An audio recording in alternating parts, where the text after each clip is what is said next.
الحمد لله وحده لا شريك له، والصلاة والسلام على من لا نبي بعده، وعلى آله وأصحابه الذين أوفوا عهده. أما بعد، فأعوذ بالله من الشيطان الرجيم.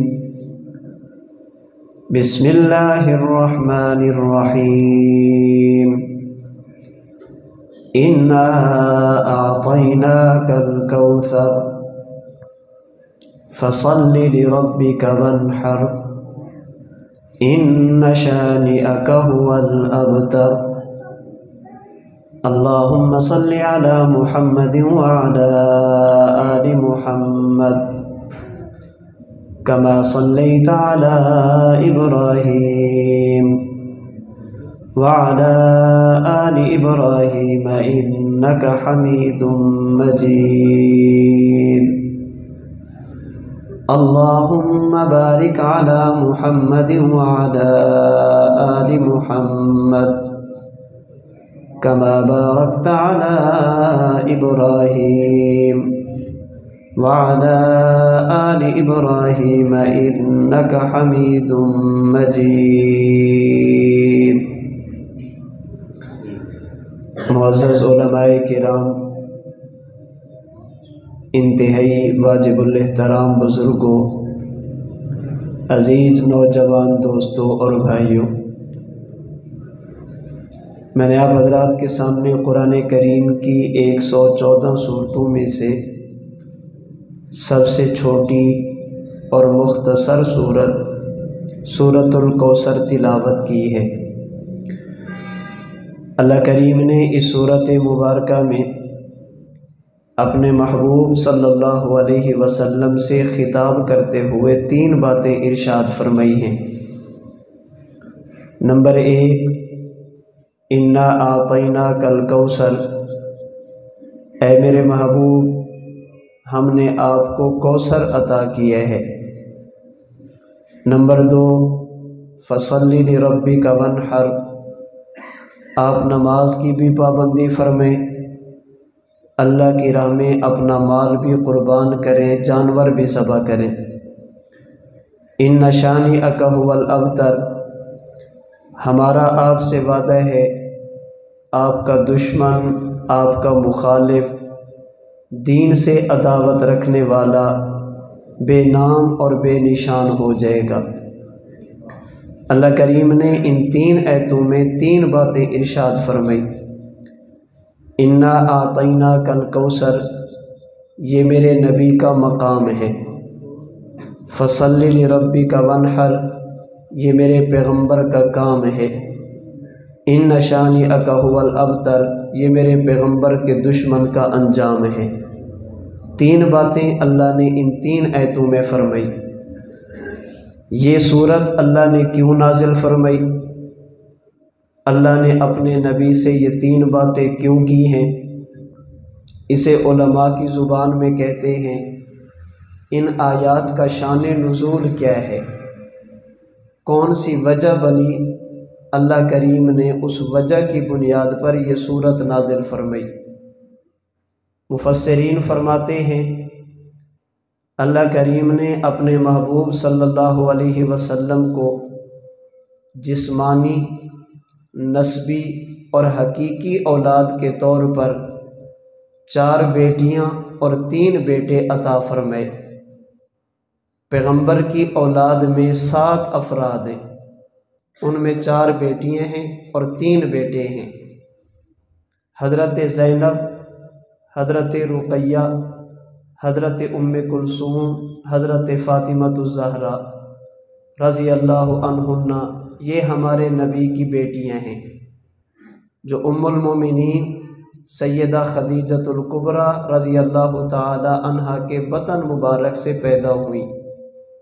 جو اللہ کے نبی کی 4 بیٹیاں مانتے ہیں، یہ بات ان کی کتابوں میں بھی ہے اور جو آج پیغمبر کی 4 بیٹیوں کی بجائے ایک بیٹی مانتے ہیں، یہ بات ان کی کتابوں میں بھی موجود ہے۔ اللہ نے اپنے نبی کو 3 بیٹے دیے۔ نمبر 1 حضرت قاسم، نمبر 2 حضرت عبداللہ جنہیں طیب و طاہر بھی کہتے ہیں، نمبر 3 حضرت ابراہیم رضی اللہ عنہم۔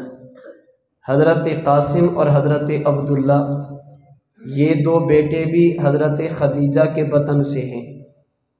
حضرت ابراہیم کی والدہ سیدہ ماریہ قبطیہ رضی اللہ تعالی عنہا ہیں۔ یہ میرے پیغمبر کی اولاد میں 7 افراد ہیں، جن میں 4 بیٹیاں اور 3 بیٹے ہیں۔ ہمارے نبی کی 4 بیٹیاں جوان بھی ہوئی ہیں۔ چاروں کے نکاح جناب رسول اللہ صلی اللہ علیہ وسلم نے خود فرمائے ہیں۔ حضرت زینب کا نکاح حضرت ابو العاص سے فرمایا، حضرت رقیہ اور ام کلثوم کا نکاح یکے بعد دیگرے حضرت عثمان سے فرمایا، اور حضرت فاطمہ کا نکاح شیر خدا سیدنا علی المرتضیٰ سے فرمایا۔ پیغمبر کی ان 4 بیٹیوں میں سے 3 بیٹیوں کا انتقال اللہ کے نبی کی موجودگی میں ہوا۔ حضرت زینب، حضرت رقیہ، حضرت ام کلثوم، ان تینوں کی وفات پیغمبر کی دنیاوی حیات میں ہوئی، اور حضرت فاطمہ کا انتقال پیغمبر کی وفات کے 6 ماہ بعد ہوا۔ اللہ نے جو آپ کو 3 بیٹے دیے، ان 3 بیٹوں میں سے کوئی بیٹا جوان نہیں ہوا، 3 بیٹوں میں سے کوئی بیٹا بالغ نہیں ہوا، 3 بیٹوں میں سے کوئی بیٹا بڑی عمر کو نہیں پہنچا۔ حضرت قاسم، حضرت عبداللہ، حضرت ابراہیم بچپن کی حالت میں، نابالغ ہونے کی حالت میں دنیا سے تشریف لے گئے۔ جب پیغمبر کے بیٹوں کا انتقال ہوا، اس پر اہل مکہ نے، اللہ کے نبی سے دشمنی رکھنے والوں نے ایک خوشی کا اظہار کیا۔ اپنے دل کو تسلی دینے کے لیے ایک جملہ کہا، یہ پیغمبر کہتا ہے میرا دین پوری دنیا میں پھیلے گا، یہ نبی کہتا ہے میری دعوت ہر کچے اور پکے گھر میں پہنچے گی، یہ پیغمبر کہتا ہے اللہ نے جو مجھے مشن دیا، اللہ اسے ایک ایک بندے کے کان تک پہنچائیں گے۔ اس کی تو نرینہ اولاد ہی نہیں ہے، اس کا تو بیٹا موجود نہیں۔ اس پیغمبر کے دنیا سے جانے کے بعد اس نبی کے دین کو لے کر آگے کون جائے گا؟ اس لیے کہ بندہ جب دنیا میں ہو ایک کام شروع کرے، اسے تسلی ہوتی ہے کہ میں چلا گیا، میری اولاد موجود ہے، میرے کام کو آگے لے کر چلے گی۔ اور اولادوں میں یہ کام بیٹے کرتے ہیں، بیٹیاں نہیں کرتی۔ پیغمبر کا بیٹا موجود نہیں، اللہ کے نبی کی نرینہ اولاد نہیں، اس پیغمبر کے دین کو لے کر آگے کون چلے گا؟ دوسرے لفظوں میں اسے آپ یوں بھی کہہ سکتے ہیں، انہوں نے خوشی کا اظہار کیا، اس پیغمبر کی دعوت اس کی دنیاوی حیات تک ہے۔ جب یہ پیغمبر دنیا سے جائیں گے، ان کا نام بھی ختم ہو جائے گا، دین بھی ختم ہو جائے گا، مشن کاز اور کام بھی ختم ہو جائے گا۔ اب ذرا سوچئے پیغمبر کے دل پر کیا گزری ہوگی، ادھر بیٹوں کا انتقال، ادھر دین مٹنے کی باتیں، ادھر بیٹے کا جنازہ، ادھر خوشی کا اظہار۔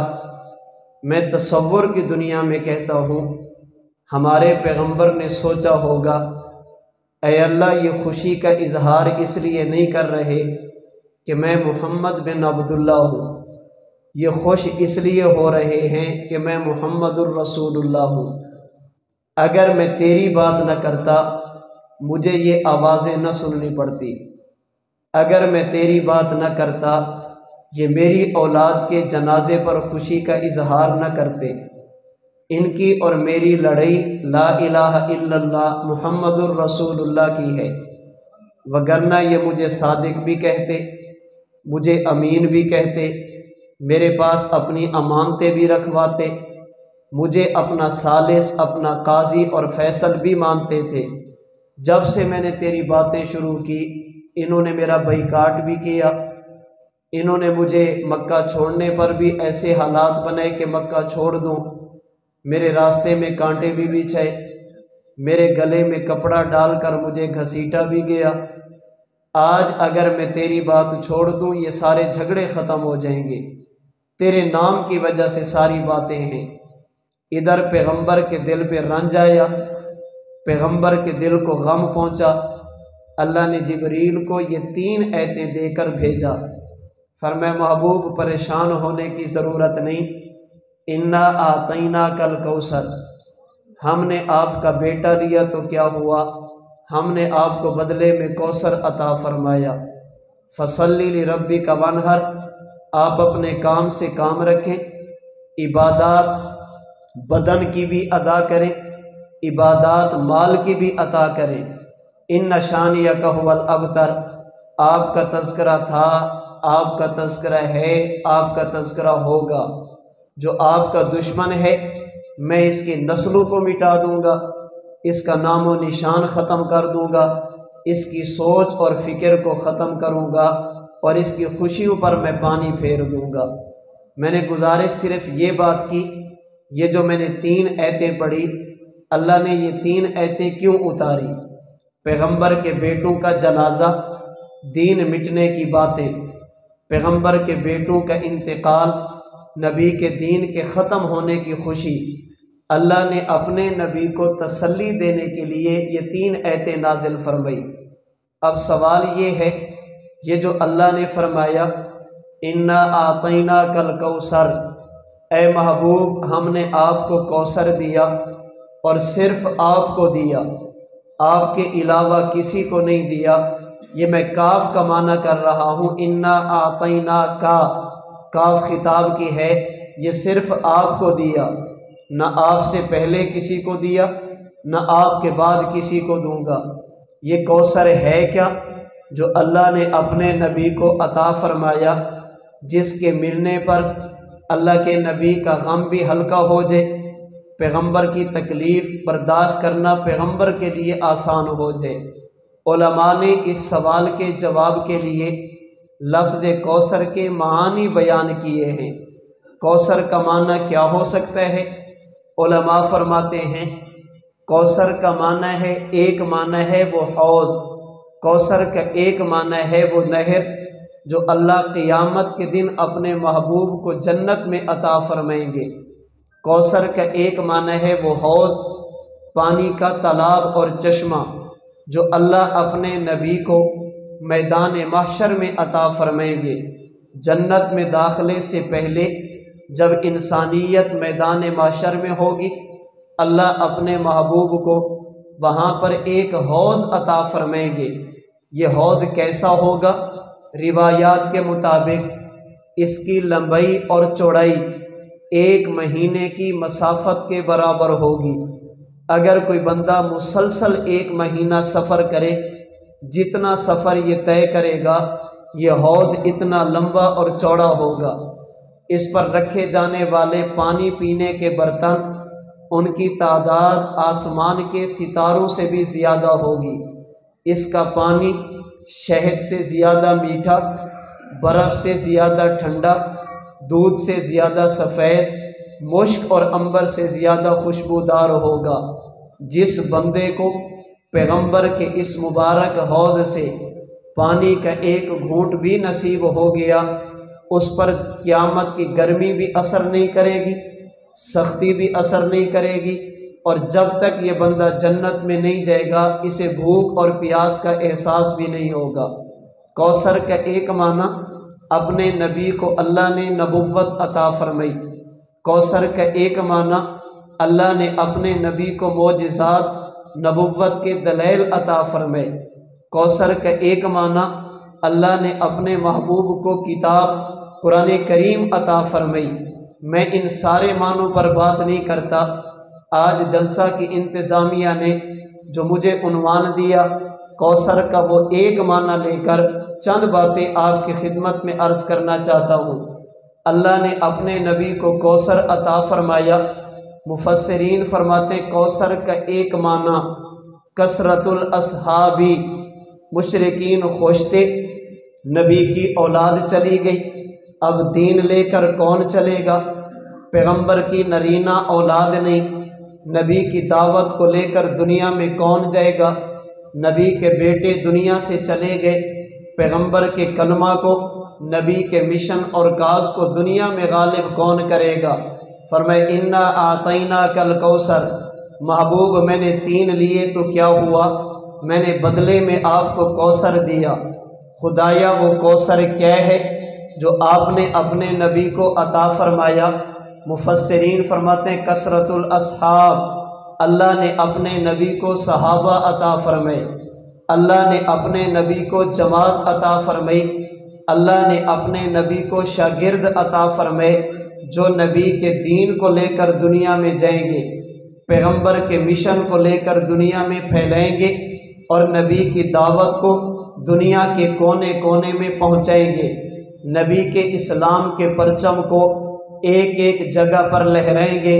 میں آسان لفظوں میں یوں بھی کہہ سکتا ہوں، مشرکین خوش تھے عبداللہ چلا گیا، مشرکین خوش تھے قاسم چلا گیا، مشرکین خوش تھے اللہ کے نبی کا بیٹا ابراہیم چلا گیا، اللہ کے نبی کے دل پر رنج گزرا۔ فرمائے انا اعطیناک الکوثر، محبوب پریشان نہیں ہونا، میں نے یہ 3 لیے، ابو بکر تو دیا ہے نا، میں نے یہ 3 لیے، عمر تو دیا، میں نے یہ 3 لیے، عثمان آپ کو دیا، میں نے یہ 3 لیے، علی آپ کو دیا، میں نے یہ 3 لیے، حسن و حسین آپ کو دیے، میں نے یہ 3 لیے، معاویہ آپ کو دیا، عشرہ مبشرہ آپ کو دیے، اصحاب بدر آپ کو دیے، اصحاب احد آپ کو دیے، بیت رضوان والے آپ کو دیے، فتح مکہ والے آپ کو دیے۔ یہ کہتے ہیں نبی کا کام لے کر آگے کون چلے گا؟ آپ صحابہ کو پیش کیجئے، میں نے 3 لیے ہیں تو بدلے میں 1,24,000 دیے ہیں، میں نے 3 لیے ہیں تو بدلے میں 1.25 لاکھ لیے، یہ آپ کے دین کو لے کر دنیا میں جائیں گے۔ اب آپ میں سے کسی کے ذہن میں یہاں پر بھی سوال آ سکتا ہے، اگر کوثر کا معنی صحابہ ہے، کوثر کا معنی شاگرد ہے، اللہ نے یہ فقط ہمارے نبی کو عطا تو نہیں فرمائے، اللہ نے یہ تو باقی نبیوں کو بھی دیے ہیں۔ حضرت موسیٰ کے شاگرد تھے، حضرت عیسیٰ کے شاگرد تھے، حضرت ابراہیم کے شاگرد تھے، صحابہ، شاگرد، ایمان والے، اللہ نے باقی انبیاء کو بھی دیے، اللہ نے ہمارے پیغمبر کو بھی عطا فرمائے۔ پھر ان میں اور حضور میں فرق کیا ہوا؟ یہ جو انا اعطینا کا، یہ جو کاف ہے خصوصیت کے لیے، اس کا معنی کیا ہوا؟ صحابہ تو اوروں کو بھی دیے، شاگرد تو اوروں کو بھی دیے، ماننے والے تو اوروں کو بھی دیے۔ یاد رکھنا حقائق کی دنیا میں میرا دعویٰ یہ ہے، اللہ نے شاگرد تو اور نبیوں کو بھی دیے، جیسے ہمارے پیغمبر کو دیے، خدا کی قسم ایسے کسی کو نہیں دیے۔ صحابہ تو اوروں کو بھی دیے، جیسے ہمارے نبی کو دیے، ایسے کسی کو بھی نہیں دیے۔ کیا معنی؟ اب آئیے تھوڑی سی تفصیل میں چلیں۔ انبیاء کرام علیہم السلام میں سے کوئی نبی ایسا شاید نہ ہو جس کی نبوت کی دلیل کو اللہ نے جماعت نبوت کو پیش کیا ہو۔ حضرت ابراہیم میرے نبی، دلیل کیا ہے؟ اللہ نے آگ کو ان کے لیے گلزار فرمایا۔ حضرت اسماعیل اللہ کے نبی، دلیل کیا ہے؟ اللہ نے انہیں چھری سے بچایا۔ حضرت موسیٰ اللہ کے نبی، دلیل کیا ہے؟ اپنی لاٹھی کو پھینکا تو خدا نے سانپ بنا دیا۔ حضرت موسیٰ خدا کے نبی، دلیل کیا ہے؟ عصا کو سمندر پہ مارا تو خدا نے راستے بنا دیے۔ حضرت موسیٰ خدا کے پیغمبر، دلیل کیا ہے؟ اپنے ہاتھ کو بغل میں داخل کیا، باہر نکالا تو چمکدار اور سفید تھا۔ حضرت داؤد اللہ کے نبی، دلیل کیا ہے؟ اللہ نے انہیں پرندوں کی بولی سمجھنے کا علم عطا فرمایا۔ حضرت سلیمان اللہ کے نبی، دلیل کیا ہے؟ اگر وہ تخت پر بیٹھ جاتے تخت صبح اور شام میں اتنا سفر کرتا جتنا انسان 1 مہینے میں سفر کرتا۔ حضرت عیسیٰ خدا کے پیغمبر، دلیل کیا ہے؟ فرمائے اگر مادر زاد نبی نہ آتا، آپ اللہ کا نام لے کر ہاتھ پھیرتے، اللہ اس کی بینائی کو لوٹا دیتے۔ اگر لا علاج مریض آتا، آپ اللہ کا نام لے کر ہاتھ پھیرتے، اللہ بیماری کو ختم فرما دیتے۔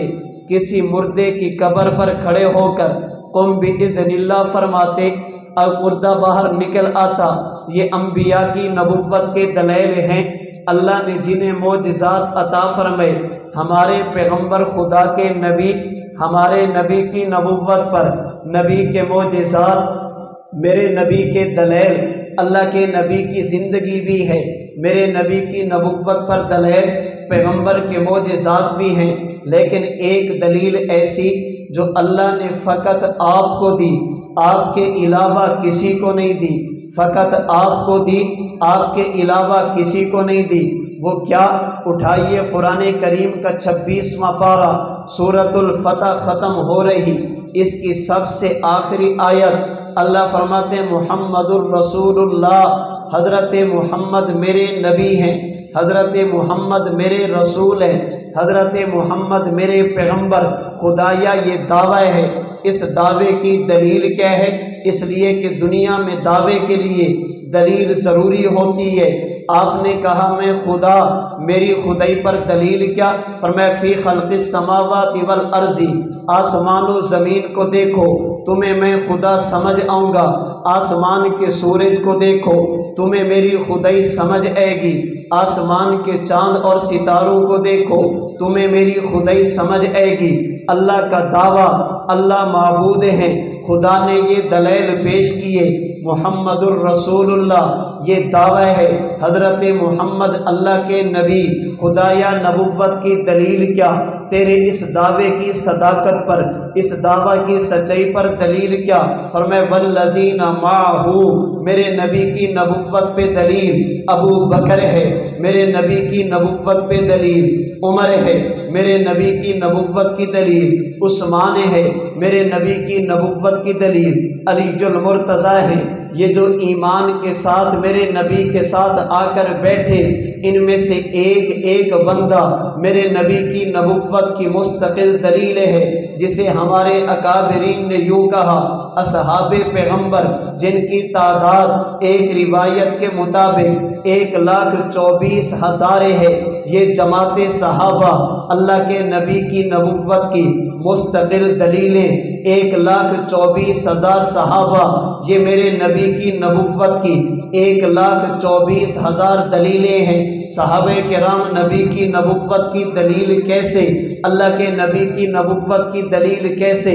حضرت امام رازی رحمۃ اللہ علیہ نے پیغمبر کی اس جماعت کو نبی کی نبوت کی دلیل کے طور پر پیش کیا۔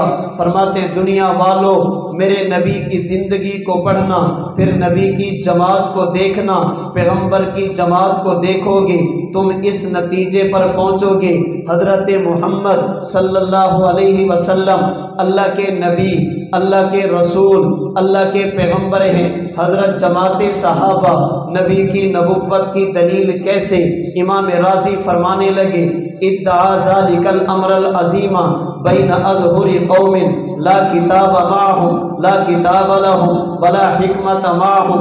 آمینہ کے لال نے ایسے معاشرے میں اعلان نبوت فرمایا جن کے پاس آسمانی کتاب نہیں، ایسے لوگوں میں نبوت کا اعلان فرمایا جن میں حکمت اور دانائی کا نام و نشان نہیں، ایسے لوگوں میں اعلان نبوت فرمایا جن میں انسانیت نام کی کوئی چیز نہیں۔ اگر بیٹی پیدا ہو، زندہ درگور کر رہے، اپنے باپ کو دھکے دے کر گھر سے نکال رہے، چھوٹی چھوٹی بات پر پورے قبیلے کو قتل کر رہے، چھوٹی چھوٹی بات پر 100 سال تک لڑائی لڑ رہے، ان میں انسانیت نام کی، اخلاق نام کی، معاشرہ نام کی، معیشت نام کی کوئی چیز ایسی نہیں جسے شریعت اچھی نگاہ سے دیکھتی ہو، یہ لوگ انسانیت کی حد میں ایسے گر چکے، دنیا کا کوئی بندہ بھی ان پر حکومت کرنے کے لیے بھی تیار نہیں، اہل مکہ پر کوئی حکمران بننے کے لیے بھی تیار نہیں،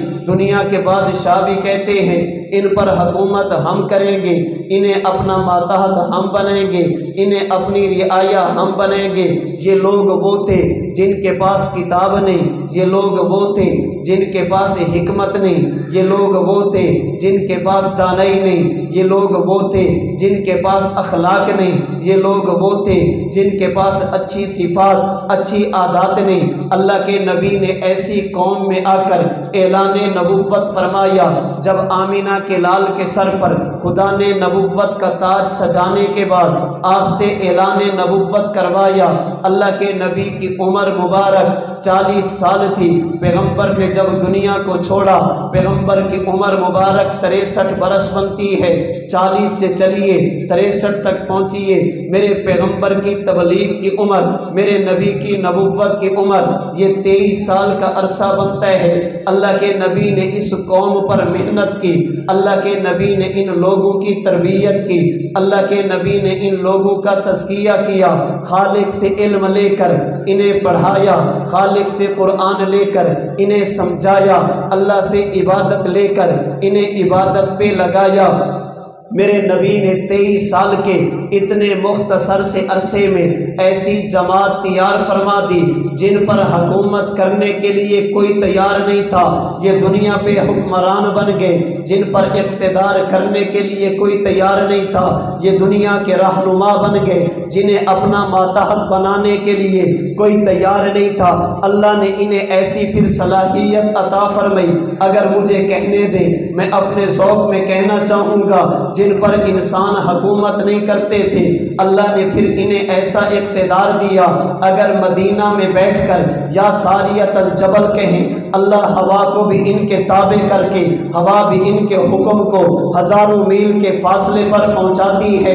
اگر مدینے میں رہ کر مدینہ کی سرزمین پہ درہ مار دیں، اللہ آنے والے زلزلے کو ختم فرما دیں۔ اگر نکلنے والی آگ کو اگر اپنا کرتا یا اپنی مبارک دستار دے کر بھیجے، کہیں جا کر کہو یہ عمر کا کرتا، جب آگ کے سامنے عمر کا کپڑا جائے، وہ آگ بھی حیا کرتے ہوئے واپس چلی جائے۔ اگر دریائے نیل کو یہ اپنا رکا لکھ دے، اگر حکم خدا سے چلتا ہے ہمیں تیرے پانی کی ضرورت ہے، اگر لڑکی لے کر چلنا پھر تیرے پانی کی ضرورت نہیں، وہ دریائے نیل بھی حکم خدا سے پانی دینے پر مجبور ہو جائے۔ اگر حضرت سفینہ جا کر یہ کہیں، اے جنگل کے شیر بادشاہ، اگر تجھے جنگل کا بادشاہ کہتے ہیں، مجھے آمینہ کے لال کا غلام کہتے ہیں، میں تجھ سے راستہ مانگتا ہوں، اس جنگل کے اندر امن چاہتا ہوں، وہ شیر بھی نظریں جھکا کر حضرت سفینہ کو راستہ دینے پر مجبور ہو جائے۔ اگر صحابی رسول چلتے دریا پر قدم رکھ دے،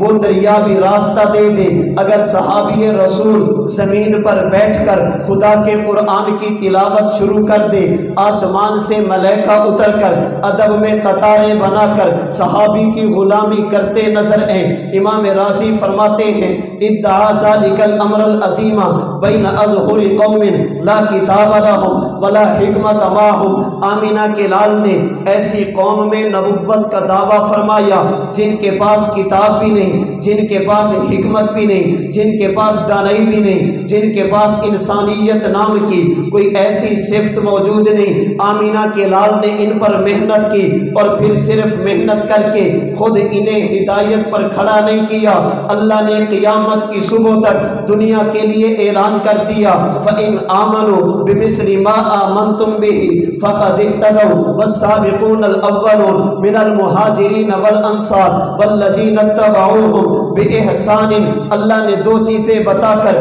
دنیا کو بتا دیا، دنیا والوں اگر ایمان لانا چاہو، ایمان وہ قبول ہوگا جو میرے نبی کے صحابہ جیسا اعمال کرنا چاہو، عمل وہ قبول ہوگا جو میرے نبی کے صحابہ جیسا۔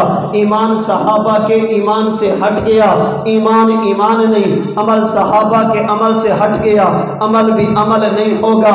امام رازی فرماتے ہیں، جو خود سیدھے راستے پر نہیں امت کے رہنما بنے، اور صرف رہنما نہیں معیار حق بنے جو خود راستے پر نہیں تھے۔ اللہ نے قرآن میں میرے نبی نے اپنے فرمان میں کہہ دیا، دنیا والوں ہر کسی پر بات کر سکتے ہو، میری صحابہ پر بات نہیں کر سکتے، ان پر تنقید مت کرنا، لا تسبوا اصحابی، میرے صحابہ پر تنقید کے نشتر مت چلانا، میرے صحابہ کو تنقید کا نشانہ مت بنانا۔ وجہ یہ ہے فرمائے فلو ان احدکم انفق مثل احد ذهبا ما بلغ مد احدهم ولا نصیفہ۔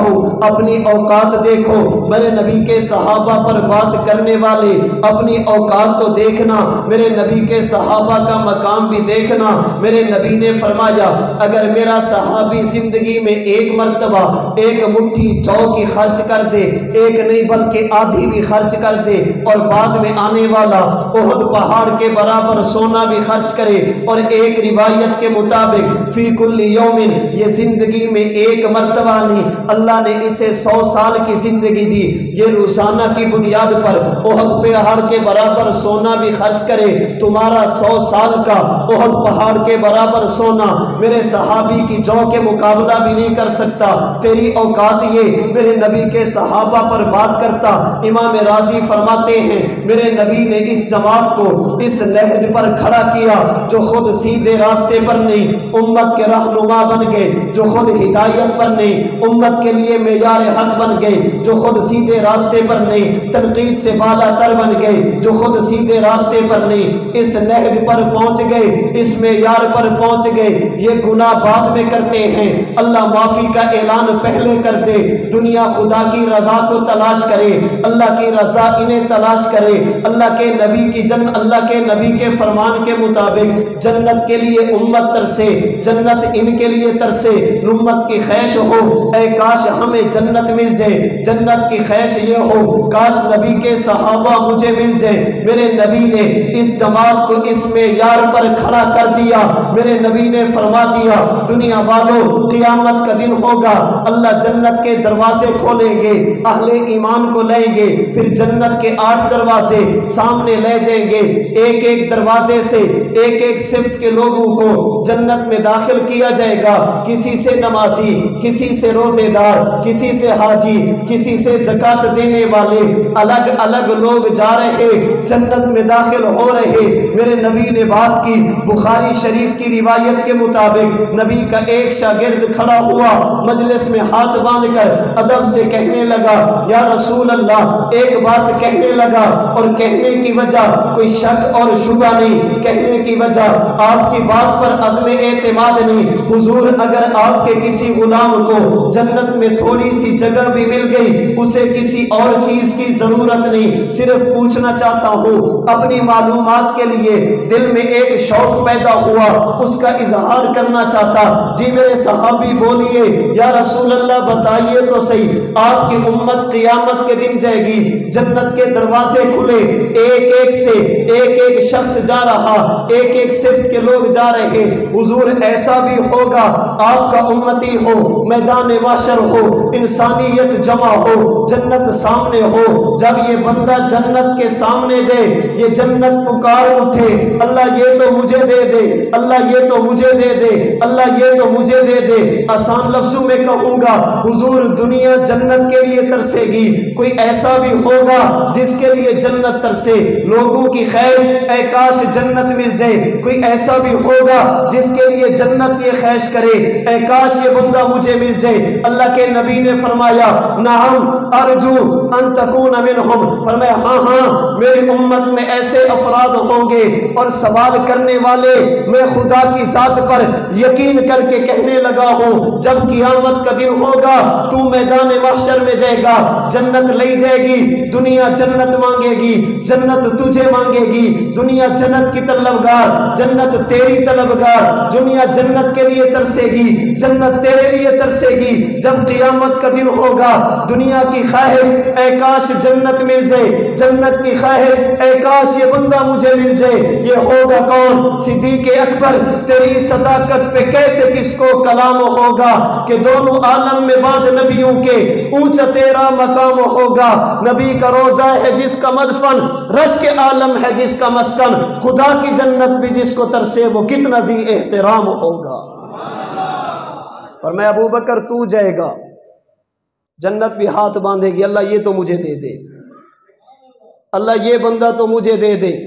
امام راضی فرماتے ہیں نبی کی زندگی کو دیکھنا، میرے نبی کے آنے سے پہلے اہل مکہ کے حالات کیا تھے، جب میرے نبی نے دنیا کو چھوڑا صحابہ کی جماعت کیسے کھڑی تھی۔ 23 سال کے عرصے میں ایسی جماعت تیار کرنا جو پوری انسانیت کے لیے رہنما بن جائے، یہ سوائے نبی کے کوئی نہیں کر سکتا۔ یہ دلیل ہے ابو بکر کا راہ راست پہ آ جانا حضور اللہ کے نبی ہے۔ ہری چند اختر ہندو ہے، مسلمان نہیں ہے، نبی کا کلمہ نہیں پڑھا، اللہ کے نبی کے اعلان نبوت سے پہلے اہل مکہ کو دیکھا۔ میرے نبی نے 23 سال کے عرصے میں جماعت کو تیار کیا، اس نے جماعت صحابہ کے ایمان کو دیکھا، نبی کے ساتھ وفا کو دیکھا، امت کے لیے رہنما بنتے دیکھا۔ ہری چند اختر ہندو ہو کر بھی پکار اٹھا، کس نے قطروں کو ملایا اور دریا کر دیا، کس نے ذروں کو اٹھایا اور صحرا کر دیا۔ زندہ ہو جاتے ہیں جو مرتے ہیں ان کے نام پر، اللہ اللہ موت کو کس نے مسیحا کر دیا، اور کس کی حکمت نے یتیموں کو کیا در یتیم، اور غلاموں کو زمانے بھر کا مولا کر دیا۔ جنہیں لوگ غلام بنانے کے لیے تیار نہیں تھے، وہ عمر فرمایا کرتے تھے آج اس روئے زمین پر مجھے اللہ کے علاوہ کسی طاقت کا کوئی ڈر نہیں، سپر پاوریں کیا ہوتے ہیں، مجھے کسی کی کوئی پرواہ نہیں۔ اللہ کے نبی کی جماعت، نبی کے شاگرد، یہ دلیل ہے کہ حضور اللہ کے نبی فرمایا انا اعطیناک الکوثر، محبوب میں نے 3 لیے ہیں، 1.25 لاکھ دیے ہیں۔ یہ کہتے ہیں دین ختم ہو جائے گا، مشن ختم ہو جائے گا، آپ کا کاز ختم ہو جائے گا، ان کی بھول ہے، میں نے آپ کو صحابہ دیے، اللہ وہ تو اوروں کو بھی دیے، فرمایا جیسے آپ کو دیے ویسے کسی کو بھی نہیں دیے، جیسے آپ کو دیے ویسے کسی کو بھی نہیں دیے۔ صحابہ کرام نے نبی کے مشن کو لیا، اللہ کے نبی کی دعوت کو لیا، پھر دنیا میں چلے ہیں۔ یاد رکھنا جن لوگوں نے اللہ کے نبی کے ساتھ نبی کی دنیاوی زندگی میں ایمان کا تعلق جوڑا، اللہ کے نبی کے ہاتھ پر بیعت کی، نبی کا شاگرد بنا، ایمان کی حالت میں اللہ کے نبی سے ملاقات کی، ان میں آپ کو 3 قسم کے طبقات ملیں گے، 3 قسم کی جماعتیں۔ ایک کا نام ہے صحابہ، ایک کا نام ہے ازواج، ایک کا نام ہے آل۔ ایک جماعت وہ ہے جنہوں نے پیغمبر کا کلمہ پڑھا، اللہ کے نبی کے شاگرد تو بنے، نبی کے ساتھ ایمان کا رشتہ تو تھا، برادری کا نہیں، حسب اور نسب کا نہیں، خاندان اور قبیلے کا نہیں، انہیں صحابہ کہا، نبی کی جماعت کہا، نبی کے گھر کے افراد نہیں۔ ایک جماعت وہ جنہوں نے نبی کا کلمہ بھی پڑھا، نبی کے گھر کے افراد بھی بنے، انہیں ازواج کہا۔ اور ایک جماعت وہ جنہوں نے نبی کا کلمہ پڑھا، نبی کے جسم کا ٹکڑا بھی بنے، نبی کے جسم کا حصہ بھی بنے، انہیں آل پیغمبر کہا گیا۔ ہمارے اکابرین نے ہمیں یہ درس دیا، جیسے چہرے کی خوبصورتی 2 آنکھوں سے، ایسے ایمان کی خوبصورتی صحابہ اور اہل بیت سے اگر ایک آنکھ نہ ہو، چہرے کی خوبصورتی ختم۔ ایمان کی ان بنیادوں میں سے ایک بنیاد نہ ہو، ایمان کی خوبصورتی بھی ختم۔ نہیں مزید کہنا چاہوں گا، جیسے پرندے کے لیے 2 پر، ایسے ایمان کے لیے بھی 2 پر۔ پرندے کا ایک پر کاٹ دیجئے، وہ پرواز نہیں کر سکتا۔ صحابہ آل میں سے کسی ایک کو نکال دیجئے، ایمان بھی پرواز نہیں کر سکتا۔ چہرے کی خوبصورتی کے لیے دونوں آنکھوں کی سلامتی ضروری، ایمان کی سلامتی کے لیے صحابہ اور اہل بیت کی، صحابہ اور آل کی، ازواج اور اولاد کی محبت بھی ضروری ہے۔ جیسے پرندے کے لیے 2 پر ضروری، مومن کے لیے صحابہ اور اہل بیت بھی ضروری۔ اللہ نے اپنے نبی کو صحابہ بھی دیے، ازواج بھی دی، اولاد بھی دی ہیں۔ یہ 3 طبقات کیوں دیے؟ میرے حضرت فرماتے ہیں اس کی وجہ یہ میرے نبی کی ایک خواہش تھی، خدایا آپ نے دین مجھے دیا، پھر مجھے حکم دیا بلغ ما انزل الیک من ربک، اس کی تبلیغ کیجئے۔ میرا دل کرتا ہے ایک ایک بندے تک پہنچو، میرا دل کرتا ہے ایک ایک علاقے تک پہنچو، میرا دل کرتا ہے ایک ایک ملک تک پہنچوں۔ اللہ میرے بس میں نہیں ہے، اللہ میری تڑپ یہ، میری خواہش یہ ہے جو دین تو نے مجھے دیا یہ دین دنیا کے کونے تک پہنچ جائے، یہ دین مجھے آپ نے دیا یہ ہر کچے اور پکے گھر تک پہنچ جائے۔ اللہ میری خواہش یہ ہے اس دین کو دنیا میں پھیلایا جائے۔ میرے نبی کی دوسری خواہش یہ تھی اللہ میں باہر رہتا، میرا چلنا صحابہ نے دیکھا، میرا پھرنا صحابہ نے دیکھا، میرا بولنا صحابہ نے دیکھا، میں عشاء پڑھ کے گھر گیا، میں سوتا کیسے اب یہ تو نہیں دیکھ سکتے، میں رات کو اٹھتا کیسے یہ تو نہیں دیکھ سکتے، میرے سونے کے معاملات کیا یہ تو نہیں بتا سکتے، میری تہجد کیسی یہ تو نہیں بتا سکتے، میری آپ کے ساتھ معاملات کیسے یہ تو نہیں بتا سکتے۔ اللہ میری خواہش یہ ہے جو خلوت کی زندگی، گھر کی زندگی، میری الگ زندگی یہ بھی امت کے سامنے آ جائے، تاکہ دنیا میں اگر کوئی شوہر ہو اسے پتہ چلے بیوی کے حق کیا، اگر اولاد ہو اسے پتہ چلے والد کا حق کیا، اگر والد ہو اسے پتہ چلے اولاد کے حق کیا۔ اللہ میری خواہش یہ میری گھر کی زندگی بھی امت کے سامنے آ جائے۔ میرے نبی کی تیسری تڑپ یہ تھی اللہ جب میرا دین بھی دنیا میں پھیل جائے، میری خلوت کی زندگی بھی امت کے سامنے آ جائے۔ اللہ میری خواہش یہ لوددت ان اقتل فی سبیل اللہ، پھر میری خواہش یہ میرے جسم کے تیرے راستے میں ٹکڑے کر دیا جائے، اللہ مجھے تیری راہ میں شہید کر دیا جائے۔ یہ میرے نبی کی تین تڑپیں تھی، میرے نبی کی تین تمنائیں تھی۔ پہلی تمنا اللہ نے دین مجھے دیا یہ دنیا میں پھیل جائے، دوسری تمنا میرے گھر کی زندگی امت کے سامنے آ جائے، تیسری تمنا مجھے راہ خدا میں شہید کر دیا جائے۔ اللہ نے اپنے نبی کی تین تمناؤں کو پورا کرنے کے لیے فرمایا انا آتینا کل کوثر، اے محبوب میں نے آپ کو جماعت دی، جماعت میں صحابہ جنہوں نے آپ کی تمنا کو پورا کیا، آپ کے دین کو لے کر چلے، پوری دنیا میں پھیلے، آپ کے دین کو لے کر چلے، ایک ایک بندے تک پہنچے، ایک ایک ملک تک پہنچے، جہاں جہاں پر جانا ان کے بس میں تھا میرے نبی کے دین کو صحابہ نے پہنچایا۔ میرے نبی کو دوسری جماعت ملی جنہیں ازواج کہا گیا، انہوں نے بتایا نبی سوتے ایسے، انہوں نے بتایا نبی جاگتے ایسے، انہوں نے بتایا نبی نے مسائل ایسے بتائے، انہوں نے بتایا میرے نبی کی گھریلو اور نجی زندگی کیسی۔ میرے نبی کی تیسری تمنا اللہ میرے وجہ سے جب دین پھیل جائے، جب تیرا دین بھی دنیا کے سامنے آ جائے، پھر مجھے تیرے راستے میں کاٹ دیا جائے۔ اللہ نے نبی کو جماعت دی جنہیں آپ کہا گیا، انہوں نے قربانی دے کر نبی کی اس تمنا کو بھی پورا کیا۔ دعا بہادر چکوال کے دوستو یاد رکھنا اصحاب پیغمبر بھی میرے ایمان کا حصہ، ازواج پیغمبر بھی میرے ایمان کا حصہ، آل پیغمبر بھی میرے ایمان کا حصہ، اور ہوتے کیوں نہ اصحاب پیغمبر نے میرے نبی کی تمنا کو پورا کیا، دین کو دنیا میں پھیلایا۔ ازواج پیغمبر نے نبی کی تمنا کو پورا کیا، گھر کی زندگی باہر بتائی ہے۔ آل پیغمبر نے نبی کی تمنا کو پورا کیا، اپنی جسم کے ٹکڑے کروا کے اپنے جسم کو راہ خدا میں شہید کروایا۔ اصحاب پیغمبر بھی میرے ایمان کا حصہ، ازواج پیغمبر بھی میرے ایمان کا حصہ، آل پیغمبر بھی میرے ایمان کا حصہ۔ میں اصحاب کی محبت کی آڑ میں کبھی ازواج سے اعلان برات کر دو، میرا ایمان اجازت نہیں دیتا۔ اصحاب و ازواج کی آڑ میں کبھی آل پر تبرہ کروں، میرا ایمان اجازت نہیں دیتا۔ آل پیغمبر کی محبت کی آڑ میں کبھی ازواج پر تبرہ، کبھی اصحاب پر تبرہ، میرا ایمان اس کی اجازت بھی نہیں دیتا۔ یہ تینوں میرا ایمان ہے، اور اس وجہ سے نہیں کہ یہ انسان تھے، اس وجہ سے یہ انسان ایسے جنہوں نے نبی کی خواہش کو پورا کیا۔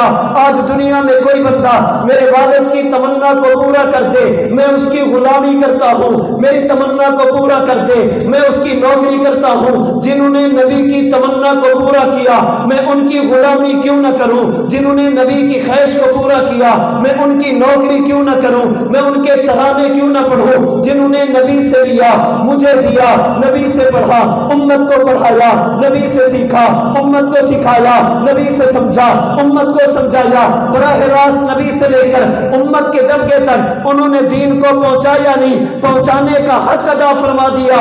اصحاب پیغمبر بھی میرا ایمان ہے، ازواج پیغمبر بھی میرا ایمان ہے، نبی کی آل اور اولاد بھی میرا ایمان اور ایمان کا جزو اصلی ہے۔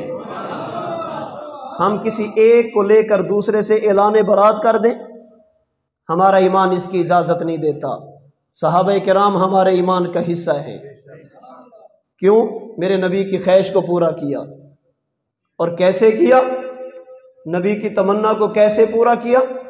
آج دنیا کا ہر مسلمان جتنا بھی گیا گزرا ہوگا، اس کی خواہش یہ ہوتی ہے اللہ زندگی بھی مدینہ کی عطا فرمائے، اللہ موت بھی مدینہ کی عطا فرمائے۔ ہر بندے کی خواہش یہی ہے، مومن کی۔ کیوں؟ کیا وجہ ہے؟ کہتے ہیں وہاں پر حضور ہیں، اللہ کے نبی کا قرب ہے، نبی کی صحبت ہے، اللہ کے نبی کے شہر پر اترنے والی رحمتیں اور تجلیات ہیں۔ اور یہی ہمارا عقیدہ ہے۔ آج آپ کے پڑوس سے ایک بات اٹھائی گئی، کہتے ہیں جو نبی کے جسم اطہر سے مٹی کے ذرات لگے، ان کا مقام پوری دنیا سے زیادہ، یہ کعبہ سے بھی اعلیٰ، عرش سے بھی اعلیٰ، کرسی سے بھی اعلیٰ۔ یہ توہین ہے جی۔ کیوں توہین؟ کیوں توہین؟ جب بات ہماری یہ پوچھیے ہم سے، نبی کے جسم اطہر سے لگنے والے مٹی کے ذرات، ان کا مقام اتنا زیادہ کیوں؟ ہمیں شریعت بتاتی ہے کسی بھی چیز کے افضل ہونے کی وجہ اس پر اللہ کی طرف سے رحمتوں کا نزول ہے۔ جس جگہ پر خدا کی طرف سے رحمت اترے گی وہ باقیوں سے افضل ہوگی، جس پر جتنی زیادہ تجلیات وہ باقیوں سے اتنی اعلیٰ، اتنی عرفہ، اتنی افضل ہوگی۔ اور ہمیں تو عقیدہ بتایا ہی یہ گیا، ہمیں تو پڑھایا ہی یہ گیا، ہمیں تو سکھایا اور سمجھایا ہی یہ گیا۔ رب محمد کی قسم، خدا کی رحمتیں، اللہ کی برکتیں، رحمت کی تجلیات جتنا میرے نبی کے جسم پر اترتی ہیں کائنات کی کسی جگہ پر بھی نہیں اترتی۔ جب تجلیات سب سے زیادہ تو جگہ بھی سب سے افضل، وہ جی عرش الہی۔ میں نے کہا پھر کیا ہوا؟ اللہ کا عرش۔ میں نے کہا اللہ کے عرش ہونے کا معنی اللہ وہاں بیٹھے؟ ہمارا تو عقیدہ اللہ ہر جگہ پہ ہے، خدا عرش پر بھی ہے، خدا فرش پر بھی ہے۔ اگر یہ جگہ اعلیٰ تھی، میرے پیغمبر کو معراج کے لیے عرش پہ کیوں بلایا؟ میرے حضرت نے 2 جملے کہہ کر بات ختم فرما دی۔ فرمایا حضرت عائشہ کا حجرہ، میرے نبی کا روضہ، یہ میرے پیغمبر کی رہائش گاہ ہے، عرش معلیٰ میرے نبی کی سیر گاہ ہے۔ اور ضابطہ یہ ہے کہ رہائش گاہ سیر گاہ سے افضل ہوا کرتی ہے۔ بندے کی رہائش گاہ سیر گاہ سے افضل ہوتی ہے۔ کوئی یہ تو نہیں کہہ سکتا اگر گھر اعلیٰ ہے، یہ صبح واک کرنے کے لیے پارک میں کیوں گیا؟ پارک اعلیٰ ہے؟ بابا پارک میں سیر کے لیے جاتے ہیں، میرے پیغمبر عرش پر سیر کے لیے گئے، اللہ نے اپنے نبی کو سیر کری، اس لیے فرمایا سبحان الذی اسرا، اللہ نے سیر کا لفظ، اسرا کا لفظ استعمال فرمایا۔ میرے نبی کے جسم اطہر پر جب تجلیات زیادہ اترتی، ہر مومن کی خواہش اللہ مدینے کی زندگی، مدینے کی موت نصیب فرمائے۔ ہر مومن کی خواہش ہے یا نہیں؟ آپ کی ہے، صحابہ کی نہیں تھی؟ آپ کی خواہش ہے، صحابہ نہیں چاہتے تھے؟ اور یاد رکھنا، ہم صحابہ کی قربانیوں کا تذکرہ کرتے ہیں۔ صحابہ کرام نے یہ کیا، اپنی اولاد کو چھوڑا۔ صحابہ کرام نے نبی کے لیے اپنے والدین کو چھوڑا۔ صحابہ کرام نے نبی کے دین کے لیے اپنا گھر بار چھوڑا۔ یہ ساری قربانیاں میں مانتا ہوں، یہ قربانی واقعہ صحابہ نے دی ہیں، لیکن صحابہ کے لیے جو سب سے مشکل بات جس پر صحابہ کے دلوں پر چھریاں چلتی تھی وہ نبی سے دور ہونا۔ اولاد چھوڑنا صحابہ کے لیے کوئی مشکل نہیں تھا، ان کے دلوں میں سب سے زیادہ محبت نبی کی تھی۔ کسی صحابی کے لیے یہ موت ہوتا کہ حضور سے دور چلا جائے، صحابہ کرام کی خواہش ہوتی نبی کے پاس رہیں، اللہ کے نبی کی غلامی میں رہیں، اللہ کے نبی کو دیکھتے رہیں، نبی کی صحبت میں بیٹھ کر اللہ کے نبی کی زیارت کر کے اللہ کی رحمتوں کو، تجلیات اور برکات کو سمیٹتے رہیں۔ صحابہ کی خواہش یہ تھی مدینہ کی زندگی ہوتی، مدینہ کی موت ہوتی۔ پوچھئے علماء سے، وہ صحابہ جو مدینہ میں مدفون ہیں، جن کی قبریں مدینہ میں ہیں، ان کی تعداد کتنی؟ شاید 10,000 سے زیادہ آپ کو نہ بتا سکے۔ پھر سوال یہ ہے، صحابہ 1,24,000، 10 مدینہ میں 1,14,000 کدھر ہیں؟ وہ تو چاہتے یہ تھے مدینہ میں رہیں، چاہتے یہ تو مدینہ میں زندگی گزارے، مدینہ میں قبر بنے، اللہ کے نبی کے پاس، نبی کے شہر میں، مدینۃ الرسول میں اللہ کی رحمت کے حقدار بنے۔ جب چاہتے بھی تھے وہاں پر رہتے بھی تھے، یہ 1,14,000 کدھر گئے؟ اٹھائیے تاریخ کو، کوئی افریقہ میں ملے گا، کوئی ایران میں ملے گا، کوئی سندھ میں ملے گا، کوئی ملتان میں ملے گا، کوئی پشاور میں ملے گا۔ میں تخیل اور تصور کی دنیا میں اپنے ذوق میں کہا کرتا ہوں، کبھی جائیے کسی صحابی کی قبر پر، سکھر میں حضرت عمر بن ابسہ کی قبر پر جا کر پوچھئے، عمر آپ کی تو خواہش تھی نبی کے پاس رہنا، آپ کی تو تمنا تھی مدینہ میں دفن ہونا، یہاں پر کیا کرنے آئے تھے؟ زبان حال سے آواز آئے گی نبی کے دین کو پہنچانے کے لیے۔ صحابہ نے مشکل برداشت کی ہے نبی کی تمنا کو پورا کرنے کے لیے۔ آج ہوٹل پر بیٹھ کر، حکا لگا کر، چائے کی چسکی لے کر، ڈیرے پر بیٹھ کر مجلس لگا کر کہنا فلاں یوں تھا، فلاں یوں تھا، کہنا بہت آسان ہے۔ جو صحابہ نے قربانیاں دی ہیں ان کا تصور کرنا بھی بہت مشکل ہے۔ اللہ نے نبی کو ایسی جماعت عطا فرمائی، فرمایا انا اعطیناک الکوثر۔ اے محبوب یہ کہتے ہیں دین ختم ہو جائے گا، اور اس کے بیٹے چلے گئے، نرینہ اولاد نہیں تو دین ختم۔ اے محبوب پریشان نہیں ہونا، میں نے آپ کو جماعت دی، میں نے آپ کو صحابہ دیے، میں نے آپ کو شاگرد دیے، میں نے آپ کے دین کو پھیلانے کے لیے 1.25 لاکھ کی جماعت عطا فرمائی ہے۔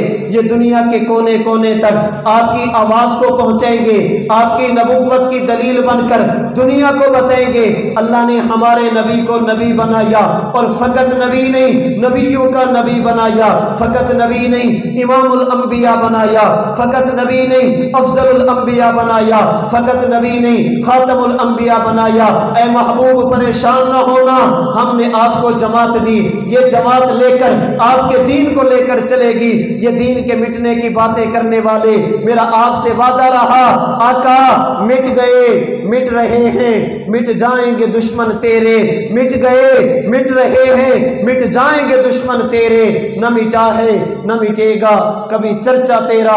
اللہ کریم مجھے اور آپ کو صحابہ کرام رضی اللہ عنہم، ازواج پیغمبر رضی اللہ عنہن، آل پیغمبر رضی اللہ عنہم اجمعین سے سچی عقیدت، سچی محبت، سچی الفت نصیب فرمائے۔ اللہ کریم ان میں سے کسی ایک کی بھی گستاخی سے میری اور آپ کی حفاظت فرمائے، اور صرف ان کی گستاخی سے نہیں، جو ان کے گستاخ ہیں اللہ ہماری ان سے بھی حفاظت فرمائے۔ ہم دنیا میں بھی ان کے ساتھ رہنا چاہتے ہیں جن کے دلوں میں صحابہ کی محبت، ازواج کی محبت، آل کی محبت ہوگی، جن کے دلوں میں یہ نہیں، ان کے دلوں میں ہم بھی نہیں ہونے چاہیے۔ نحب من یحبہم ونبغض من یبغضہم، جو صحابہ کا وہ ہمارا، جو صحابہ کا نہیں وہ ہمارا بھی نہیں۔ جن کے ان کے ساتھ محبت ہماری ان کے ساتھ محبت، جن کے ان کے ساتھ تعلق نہیں، ہم دنیا میں بھی ان سے الگ رہنا چاہتے، قیامت کے دن بھی ان سے الگ رہنا چاہتے ہیں۔ اللہ کریم مجھے اور آپ کو اپنے نبی کی اس جماعت کی قدر کرنے کی، اور جو انہوں نے دین ہم تک پہنچایا، اللہ کریم اس دین کی بھی قدر کرنے کی مجھے اور آپ کو توفیق عطا فرمائے۔ وآخر دعوانا ان الحمد للہ رب العالمین۔